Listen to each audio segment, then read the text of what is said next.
Welcome to our little Google Doc. We don't have much done for this game because we're still in the pre-production. As I say, you should plan, or you plan to fail. Like how Sun Tzu said once. So anyway, we got a brief overview of the game. It's going to be a roguelike game. It's going to go for a random generation for the map layout. Each level will be randomly generated. So far we've got 5 floors planned. Both will be isometric. The goal is to maximize your score by the end of the dungeon or before death, so there'll be a bit of a meta competitive to it. You know, bragging rights and all that, going, I got the biggest score out of my friends, or out of random strangers on the internet. There'll be random item and loot drops throughout the dungeon, so that'll work by, as everything's randomly generated, each playthrough will feel a little bit more different, depending on what items you get. Let's see. Team members and roles. So with the levels, we've got 5 visually distinct levels planned out, and we've gave out all the assets to everyone. So Taj will be working on 3D assets for the crypts and the skeleton asset. I'll be doing the ice domain and the Yeti asset, because I like 40 monkeys. 3D assets for the Hell and the Demon asset will be Campbell's job, so it will be demons. Kiana will be doing the sewer level in the Gooblin asset. Jamon will be doing 3D assets for the cabins and the spider. Scroll down a little bit, please, Campbell. Thank you, sweetie. We plan a production schedule of the game, so week 1 to 3, so definitely by Tuesday, hopefully Monday, sometime next week, we'll have everything planned. Then by throughout 4 to 7 weeks, week 4 to 7, we'll be doing the production of the game. Then week 8 we'll be doing compatibility testing, and then be play testing. Week 9 we'll launch the game. Then by week 9 to 10 we'll be doing post-launch support. Time management, we'll be doing weekly checks, in sprints. Also be chatting with ourselves, what progress we've done, so everyone is on schedule. Tools we'll be using the Unity engine. We'll be using Photoshop, we'll be creating 2D assets, Blender for 3D assets. So everything stuff we use, in our cert files, or so we know how they work. Asset list, as you said, still ice, cabin, scripts, lava with our own special little creature. Now the player character, we are fully planned. I think we've fully planned that by now. I think we got everything planned. So, I think we're still debating on how the skin color will change. I want to go for default, but Taj here reckons we should do a bit more something complicated. But as they say, I don't know what they say actually in this case, but yeah. So we have how the items work with the player when the player picks up an item. Like in another game like Binding of Isaac, which we're ripping off heavily on this. Each item picked up, some of them will plaster on the player's body. So you pick up an iron helmet will appear on the head. Iron chest piece goes on the chest. So the character player will evolve as they go further along the game. It'll be a bit more of a different progression system than typical RPGs. So you don't collect experience and you get better. You just collect items, you get better that way. We've got 4 stats planned. So it'll be strength, magic. No, 5 stats actually. Strength, magic, health, mana, and stamina. We're going to go for 2 different playstyles. We've got melee and magic. So melee is more like close combat kind of thing. You got a sword, and you got magic, which is range. You shoot projectiles. Both will have the advantages and disadvantages. Obviously, magic will be range, so you keep a distance, but your mana will make sure you're not continuously just spamming that staff or magic book or whatever you plan on. I think we'll agree with the staff, yeah? Yeah. Yeah, staff, yeah. And sword, you can't continuously keep on swinging because you've got stamina, but however, you can improve these stats with items So, whatever items you get, you'd be like, oh, I've got this potion of mana. So maybe I'll go into more of a magic-oriented character. So, we're trying to go with, each playthrough is different. We started playing out the items. We might add some more items, but considering we only have 10 weeks, we might just be this, or we might do a bit more expanding. Like I said, you guys can make a list as large as you like, but you just nominate what's for your prototype. Exactly. Yeah. So yeah, the bosses, while we love to do them, might be a bit complicated, time frame. Why don't you just make, like a skeletons, or you just make a skeleton that has more armor and looks bigger and higher stats? Shouldn't be too hard. Yeah. A Lich King. Might as well rip off another franchise. Yeah. But yeah, I don't know what else to talk about, but hopefully we get this all done. Actually, no. Level generation, actually, we can probably explore that a little bit. For level generation, I think we're going for two methods, depending on how complicated it is, but there's either we go for, because the level will get generated, and we're thinking I want to go for each room is randomly generated, so it's built like each level is fully random gen. But considering how hard that might be, or time consuming it might be, we might have to restrict to say we have pre-planned levels, and it kind of just randomly picks one when you go to the level. Oh, okay, yeah. The items will be randomized, all of them. So you might recognize the layout, but the items will be different. Is there anything else I'm missing? I think that's it. So it should we be- have Gooblin concept art. Do the Googlin concept? I'll let you go find that. Yeah, and I thought some of you guys were actually working on your tiles. I thought I saw some development tile-wise. And the template for the rooms as well. Yeah, I did do a little work on the templates of the floors. Yep. And just messing around with some textures. Because I was seeing some sort of lava-looking effect, which looked good. So I just gotta bake that out so I can actually use it in Unity. So with your lava level, I mean, I keep thinking about this and keep thinking about you can get a rolling texture, which will look quite cool, very slow, just lava rolling sort of texture. Are you going to maybe think on that level you have to travel by pathways, like the floor can hurt you if you're in the wrong some spot? parts of the floor are actual lava. Just had a thought Thinking about it, yeah. Because I'm assuming some of you guys might have traps in some of your rooms too, depending on the levels, and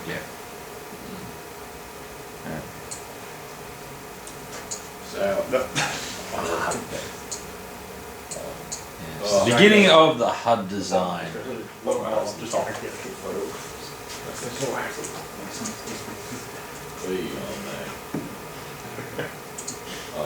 Just hold on while the technicians are busy in the background. Just try to get the actual thing first. Here, I'm gonna say opposite. There you go. Someone take over. Right, so the I'll shift and scroll out a little bit. some of the artists behind the scenes been working on some beautiful renditions of the game. The Gooblin concept art. Well, this is basically what we planned on for the HUD layout. It's not final because we still need to because obviously those arts and mana and energy will get bigger, so we need to take that into account. So you got your hearts, your health, your energy. That's basically your stamina, I guess. Is that right? For your sword play, and then your magic, of course, is magic range, right? I know it's got money on the top right corner, but again, it might take some rearrangement. I think we also talk about swapping energy and mana around because you don't use magic when you have the sword out, so it might be better to do it that way. Which is cool, yeah. Just have it switch out. GUI is to inform. Exactly. That's right. We want to keep it a little bit more minimalist because there's no need to have unnecessary information on the screen if you can help it. But yeah. So yep, the Gooblin trail, that's quite an interesting one. So leaving trails isn't such a hard thing to do in Unity, so Yes. It's don't know what you guys looked into for that sort of thing yet. And you're obviously going with money rather than just XP, or it'll be money. Well, I suppose you were going to trade your money, weren't you? That was one of your that's mechanics. So probably going to be changed Yeah. to score. Because the only way to heal was to sacrifice some of your score. To what we don't know, maybe it's like a menu thing, or maybe you'll find a altar a little in the altar world. in between levels. Yeah, maybe there's an altar. Levels. Maybe at the start of the level it's like. well, that really forces you to play each level, Yeah. doesn't it? Without, so I suppose your challenge will be to reach the end of the level, because if you can't charge up, then you have to resource manage a bit better, I guess. But would that work for your players? Would that engage them? Would that work for them? Sure. I hope so. Depending on the Maybe size it's- of the levels, yeah. Could be randomly generated in. So like, maybe it's there, maybe it's not. Or another rip-off from Deeper, have a little goblin selling the stuff. Sure. Just like maybe A a shop. chance that you have the option to buy between levels, but it's not guaranteed. Well, lots of ideas, and we'll definitely have. Like I said, you could sort of fast track it by bouncing ideas off Pale Dale. Yeah, we had a bit of a chat with him last night. Lovely bloke. he's out there. Yeah. He's a pretty good programmer because he didn't actually base his he didn't have any resources. He just made his stuff up on his I own. know, it was a Yeah. hell of a thing to get everything procedurally generated the way that they wanted. It was a challenge. Yeah. And as you've seen with some of the early versions, or even some of the later versions, you can still have breaks and bugs. But he was a really good programmer. Well, he is. So, Yeah. But however, for 10 weeks, having predefined dungeon layouts is a possibility as well. You just have a Yeah. selection of dungeon layouts, and it just it might be better to do that because it'll be like, because I don't know how to do procedure generation, and I know it's kind of hard to implement, really good in a short amount of time. So it might be what we have to go with. Yeah, so as you jump to each one, just a random generator to pick the level, and then within the level, of course, or within the rooms, you're going to have random generation for items, whether they drop or they even don't drop. And the beautiful thing about random is it can be really taxing. If you have a non-item drop option in your random generation, the thing about random chaos is that it can happen a lot. So that'll really challenge the player. Or a player will just get like heaps of loot, like, woo! Yeah. Actually, well, a couple of things. Yeah. So with each level, we had a discussion on environmental traps, and we're thinking of adding traps that are things that are unique to that level. Like say for an ice level, maybe the cabins are a little bit more slippery, so you don't move into it. Well, I mean, this is what we were talking about lava earlier. Yeah. The floor, like certain sections of the floor can be damaged, and I thought you guys would naturally go to having traps in there. And you're going to have some indication. You're going to, depending on your development style, usually you have a slight variance in that texture or that floor, so you know that there's, say, the player learns, or you do the developer's revenge, which I don't think is a good idea because it limits the replayability of your game. People get frustrated. And have them just completely invisible, and you're just like, shit, walked over, trap. Yeah. Yeah. But If players feel they gain a bit of skill, they feel really good about themselves. yeah. But it's a consideration we're taking in. Obviously we'll have it a bit more fleshed out by next week. And you could always do the old dwarf trick. It's always the dwarf that unlocks the door. You could have locked doors or something between there, which you have to disarm traps, depending on your time. Like I said, make your scope or make your list of asset backlog as large as you like. The more you have, the more it looks good for your evidence, the more it looks good in your GDD. Doesn't mean you need to implement it in your prototype time. But it's worth doing, just in case the game ends up you guys really liking it and thinking, Let's continue it after TAFE. And, you know, put it out there. That'd be cool. Yeah. It's like deeper. As far as I know, the team busy at the moment, but still planning on developing it further. Yeah. So for the next week would be, well, over the weekend, the 4-day weekend that we have. I'll be working on some of the assets, and I'll definitely have some to show off by next week.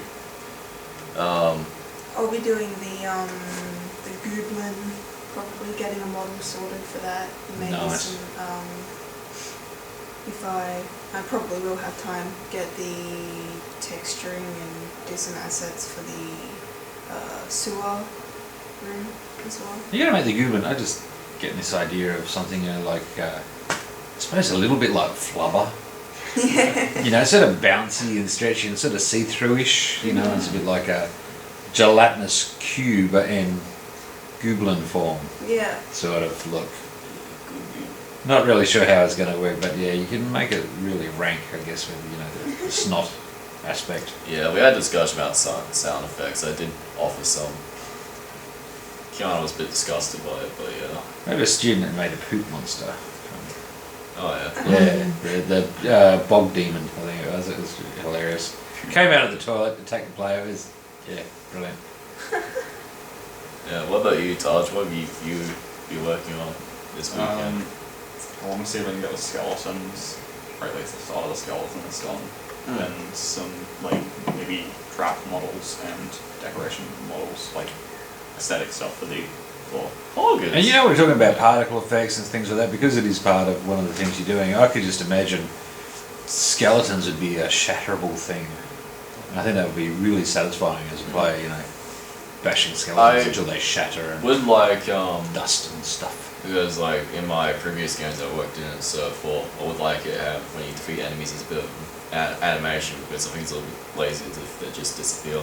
Obviously there's a bit more, you know. That is more of time. a Cert 4 thing, you know, having Yeah. enemies just Time disappear. At Diploma you should have, like the Gooblin, I could just imagine you destroying that and having snot particles fly everywhere. Yeah. That would just be awesome. Player covered in snot would be like, ew! Well, obviously, you know, And that'd be cool, the audio aspect as well. You could have your players say, I mean, you could add that comedy aspect, you know, have it kill its first snot Gooblin, or each time go, ew, you know, it's covered in snot. That could get quite repetitive, though. Sorry? That could get quite repetitive. Well, you could vary that as well. Yeah. So, you know, not have it play all the time, or have it play on your first encounter, so, and your player knows after that, it's like, oh yeah, I'm going to kill one of these, I'm going to get covered in snot.